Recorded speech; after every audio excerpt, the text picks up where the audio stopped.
B 121 121A 122 387 506 आरो added section दंबावो arms act आरो बेखौ खोख्लैनानैहाय जोंनि आर्मि चिफखौ साइन होदों कि नोंना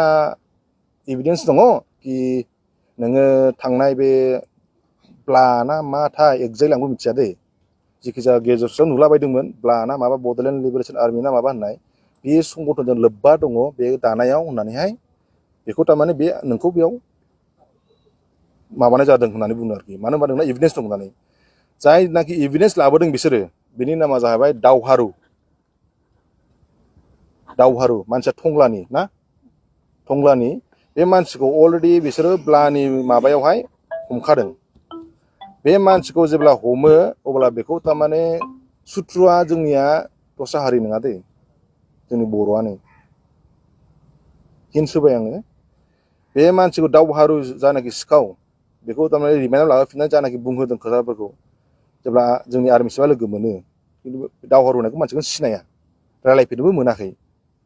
बे मानसिया थारमाने जोंनि आर्मि चिफखौ बुंदों बे इनभल्भमेन्ट दङ आरो बेनो माबानो खालामनो होदों इनसिस्ट खालामदों कि ब्लाखौ दानांगौ होननानै उइदाउट एभिडेन्स बिनि होनाय लोगो लोगो जोंनि आर्मि चिफजों एसे गुद्दा गुद्दि जालायलायदों आरोखि पुलिस स्टेसनावनो आं सिनायावसो नों आंखौ बोरै होनखो होननानै बिनि लोगो लोगोनो कर्टआव लानानै थांबाय कर्टनिफ्राय लोगो लोगो जेलाव लाना फैबाय जेलाव लाबोनाया जाहैबाय माबायाव मा होनलायो 26 तारिख मोनायाव 5टा अराउन्ड उदालगुरि डिस्ट्रिक्ट जेलाव लाना फैदोंमोन दाना बिनि अखानायै बिनि मोनायाव जेब्ला बे दावहारु सिखावा मानसियाथ' आरो उग्रपन्थी नंगौना नङा मिथिया दावहारुखौथ' जोंथ' सिखावसो होनना मिथियो नालाय एम बाथाखौ बे समाव गुवाहाटी नोगोरमानि सिङाव थानाय सानमारिनि एनआइ कर्टनि बिजिरसालियाव दं होननानै मिथिनो मोननाय जादों आरो बेनि सायाव एनएलबि आफादनिफ्राय खेंफोरथि होदों बा खौरांगिरि मेलनि गेजेरजों बुंदों आरो एम बाथा बिथांखौ एरेस्ट खालामखांनायनि उनाव जोंनि बर'फोरनि गेजेराव गोबां सावरायनाय जागासिनो दङ आरो एम बाथाखौ एरेस्ट खालामनायाव राजखान्थियानो जानि बा माखासे बिदिनो आरोना बिदि लोब्बा दंबो जानो हागौ नामा बेनि सायावबो गिखांनाय फोरमायदों आरो बिदिनो गोबां सावरायगासिनो दङ गोबां दैदेनगिरिफोरा बिनि सायाव सावरायगासिनो दङ माखासेया खौरांगिरिफोरनि गेजेराव बुंदों आरो माखासेया गावजों गाव बे समाव सावरायगासिनो दङ मानोना बिटिआ गोरोबथा जाखांबायमोन दा बिदिबा गोबां साननो गोनां बाथ्रा बिटिआ गोरोबथानि उनावबो एक्स एनडिबिआ दिनैसिमबो सान्ति गैया जेरै बिटिसि गोरोबथानि उनाव बिएलटिफोरा साख्रि मोन्दोंमोन सोरबा सिआरपिएफ मोन्दों फौजियाव मोन्दों गोबां साख्रि मोन्दोंमोन लोगोसे न' थानो मोन्दोंमोन आरो बिसोरखौ जेलनिफ्रायबो बख'जोबदोंमोन लोगोसे बिसोरखौ बा बिथांमोननो फैसाबो होदोंमोन नाथाय आथिखालनि बिटिआ गोरोबथाजों मा जादों बेखौ नोंथांमोना नुखागासिनो दङ दा बेयो आं बबे मोनसेया मोजां बबे मोनसेया गाज्रि बेखौ आं बुंनो गोनांथि गैया दा बेहाय मानसिफोरा नुबानो मिथिखागोन दिनैनि एनएलबि सानजामारि डिजेनेरेट केम्पआव नुजाफैनो हानाय गासैबो नोंथांमोनखौ आं साबायखर बावो मानो होनोबा सानथाम सानब्रैसो जाबाय कि एम बाथा आर्मि चिफ एनएलबिनि बिथांखौ हमदों बा जेलाव लांदों बेफोरनि खोथा बुहुद बानसावलायनाय खोनादों मिडियायाव आरो माबाफ्राव इउटुबफ्राव दा बिनि थार गुबै जाथाया मा बेखौ आं फोरमायनो थांगासिनो दङ 25 तारिख जुलाइ जायगाया जाहैबाय काजलगाव सानजौफुनि टाइमाव सानै पुलिस पार्सनेल थांदोंमोन आर्मि चिफखौ लोगो हमनो एम बाथाखौ लोगो हमनो एम बाथाया न'आव दंमोन बिनि उनाव बियो काजलगावआव फैदोंमोन ओरैनो बेरायनो होननानै बे समावहाय स्पेसियेल ब्रान्सनि सासे अफिसार दंमोन लाटुक दास आरो मनेस्वर बे असि क'क्राझार बिसोर सानै मानसिया थारमाने बिनि आर्मि चिफ एम बाथाखौ नोंखौ लोगो हमनांगौ नों बहा दं होननानै कन्टेक्ट खालामनानै थांदों बिसोरो सानैबो सिभिल ड्रेसाव थांदों 25 तारिख जुलाइ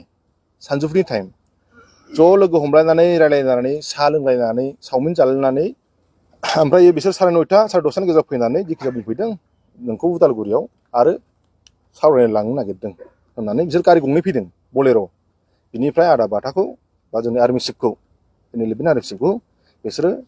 सराइकेला बे 7 APPNनि गेस्ट हाउसनिफ्राय बिसोर लाना थांदों होनबा बिसोरो उदालगुरिनि पुलिसफ्रा फैदों काराइगावजों बिसोर थांदों 7 APPNआव जेब्ला जोंनि आर्मि चिफखौ लाना थांनो नागिरो उदालगुरियाव बिसोरो क'क्राझारजों थाङाखै बिसोर दस्रा रुट थांदों आरोखि लामाया थारमाने बबेजों फैदों बेजों हाबाखै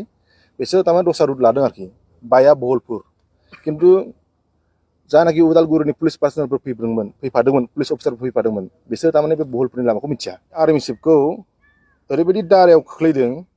माखासे थारमाने माबा मा होनोमोनलायो आन्डार IPC आन्डार सेक्सन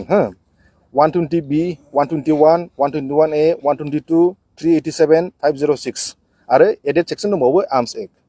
आरो बेखौ खोख्लैनानैहाय जोंनि आर्मि चिफखौ साइन होदों कि नोंना एभिडेन्स दङ कि नोङो थांनाय बे ब्लाना मा थाय एक्जेक्ट आंबो मिथिया दे जिखिजाया गेजेर ससेयाव नुलाबायदोंमोन ब्लाना माबा बड'लेण्ड लिबारेसन आर्मि ना माबा होननाय बे संगठनजों लोब्बा दङ बे दानायाव होननानैहाय बेखौ थारमाने बे नोंखौ बेयाव माबानाय जादों होननानै बुङो आरोखि मानो होनबा नोंना एभिडेन्स दं होननानै जायनाखि एभिडेन्स लाबोदों बिसोरो बेनि नामा जाहैबाय दावहारु मानसिया टंलानि बे मानसिखौ अलरेडि बिसोरो ब्लानि माबायावहाय हमखादों बे मानसिखौ जेब्ला हमो अब्ला बेखौ थारमाने सुथ्रुआ जोंनिया दस्रा हारि नङा दे जोंनि बर'आनो हिन्स होबाय आङो बे मानसिखौ दावहारु जानाखि सिखाव बेखौ थारमाने रिमाइन्डआव लाबोफिननानै जानाखि बुंहोदों खोथाफोरखौ जेब्ला जोंनि आर्मि चिफआ लोगो मोनो खिन्थु दावहारु होनायखौ मानसिखौ सिनाया रायलायफेरनोबो मोनाखै बे मानसिया थारमाने जोंनि आर्मि चिफखौ बुंदों बे इनभल्भमेन्ट दङ आरो बेनो माबानो खालामनो होदों इनसिस्ट खालामदों कि ब्लाखौ दानांगौ होननानै उइदाउट एभिडेन्स बिनि होनाय लोगो लोगो जोंनि आर्मि चिफजों एसे गुद्दा गुद्दि जालायलायदों आरोखि पुलिस स्टेसनावनो आं सिनायावसो नों आंखौ बोरै होनखो होननानै बिनि लोगो लोगोनो कर्टआव लानानै थांबाय कर्टनिफ्राय लोगो लोगो जेलाव लानानै फैबाय जेलाव लाबोनाया जाहैबाय माबायाव मा होनलायो 26 तारिख मोनायाव 5टा अराउन्ड उदालगुरि डिस्ट्रिक्ट जेलाव लाना फैदोंमोन दाना बिनि अखानायै बिनि मोनायाव जेब्ला बे दावहारु सिखावा मानसियाथ' आरो उग्रपन्थि नंगौना नङा मिथिया दावहारुखौथ' जोंथ' सिखावसो होनना मिथियो नालाय ओमफ्राय बियो जेब्ला जोंनि आर्मि चिफ उन्दुनाय खाथियाव फैनानै बे निमाहा बिफिदों आरोखि कि देख सार आं बुंनांगौ नङामोन नाथाय उफाय गैयियाव आं नोंनि नामखौ लानांदों दस्रानि थोननायाव नङाबा आंनि लाइफआनो माबा खालामनो नागिरो होननानै बिदि होननायाव थारमाने बे बुंनांदों होननानै बे दावहारु जानाखि दा उदालगुरि डिस्ट्रिक्ट जेलाव दङ बे मानसिया रोखा होगोन आरोखि बे मानसिखौ सोर फान्दायदों सोर बुंहोआ बे नामखौ दा बुंथ'ला फैगौ समाव बुंगोन मानो होनबा गासैखौबो डिसकस खालामजोबजाया मानो होनबा माखासे खोथाफोर थायो आरो माखासे इनभेस्टिगेसन खोथा थायो बेखायनो जोङो माखासे खोथाखौ जों डिसकस खालामा आरोखि जिखि जाया दावहारु सिखावा फान्दायदों आरोखि दावहारु सिखाव हारसिं फान्दायाखै थर्ड पार्सन इनभल्भमेन्ट जादों आरोखि बे जाहैबाय ओमफ्राय जों एसपिनाव सोंदों मानि थाखाय बिदि खालामबाय थादों होननाया पलिटिकेल प्रेसार होनदों पलिटिकेल प्रेसाराव खालामनांदों होनदों आरोखि दा मेन बाथ्राया बेनोमोन आरोखि ना जाया दा दिनै आङो आर्मि चिफखौ जोंनि आर्मि चिफखौ आं उदालगुरियाव थांदोंमोन लोगो हमनो होननानै आङो लोगोथ' मोनाखिसै जिखि जाया आङो सासे मानसिनिफ्राय सर्स मोन्दों इनफरमेसन मोन्दों जोंनि इनफरमेसन सेलनिफ्राय थारमाने मेसेज होलांदोंखि आंनोहाय बेखौहाय थारमाने आर्मि चिफ एम बाथाखौहाय NLFBनि जानाखि दारा दङ होनाय बेयावहाय बिनि केसाथ' फिसा नालाय बेखौथ' थाब गगोन उइदिन द 15 to 20 daysनि गेजेराव गगोन जानाखि IPC कड माबायाव आन्डार सेक्सनाव होनाय बियो लयार लाबानो गयो नालाय दा NLFBनि केसाव थाङाखिसै बिनिया 2015नि केसखौथ' नोंथांमोना मिथिगौदां मानिमोन बेलाय केसालाय नोंथांमोना साबसिन मिथिगौदां मिडियानि मानसिफ्रा 14 ना 15 2014-15 जानाखि NIA घटनाया जानो हागौ 2014 खिन्थु NIA आखायाव लादों 2015 नोंथांमोना बिराद मोजां मिथियो आरो जोंनि रायजो राजाफ्रा मिथियो घटनायाव दा बे घटनायावसो बिथांखौ दा लाना थांबाय बेखौ जुदि नोजोर बोनानै नायोबा जोंनि आर्मि चिफखौ एम बाथाखौ दा सानबानि थाखाय NIA जुदि रिमाइन्डआव लांदोंबा NIA NLFB आफाद थानाय समाव गैयामोन बिनिया जों रावखौबो बुथाराखै रावखौबो दमबो होआखै जोंनि जेबो केस गैया NLFB आफाद हिसाबै एम बाथाया